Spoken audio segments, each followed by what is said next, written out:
Samsung Galaxy Z Fold 4 is almost here.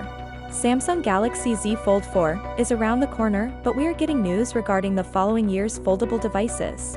You can expect way cheaper foldable smartphone than we will see on Z Fold 4 or Z Flip 4. Samsung Galaxy Z Fold 4 is going to hit the market in August along with Flip 4, Galaxy Watch 5 and Galaxy Buds. Some rumors are pointing toward 10th of August release date, but it's not confirmed, since Samsung official didn't confirm the release date of these devices. But we can expect the launch date somewhere around in August as per Samsung's edition.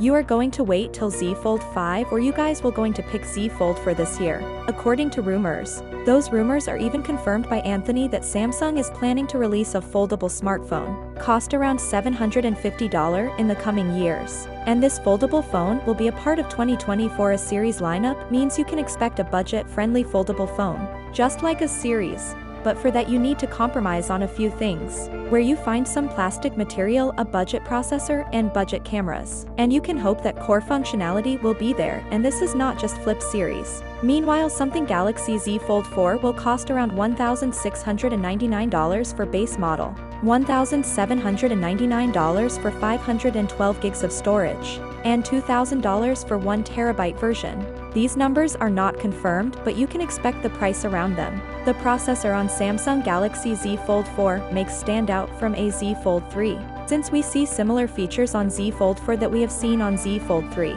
The numbers are quite promising when Geekbench score the single-core score is around 1351 and multi-core score is around 3808, but last year's Z Fold 3 stands at 921 for a single-core score and 2967 for multi-core score, a big difference here. And even standard Engine 1 Plus is 30% more power efficient than the previous generation. So you can get a better battery life on the Z Fold 4. Samsung Galaxy Z Fold 4 cameras are what everyone wants to know about, where the main lens will be 50 megapixel, 12 megapixel ultra-wide, 10 megapixel telephoto with the 3x zoom and 10 megapixel selfie camera on outer display. And you can expect a 4 megapixel selfie camera in a display. And obviously credit goes to a new hinge with a better design, which makes the phone for the lightest foldable phone till this day. So without being said, let me know your thought in the comment below. See you on my next video. Peace out.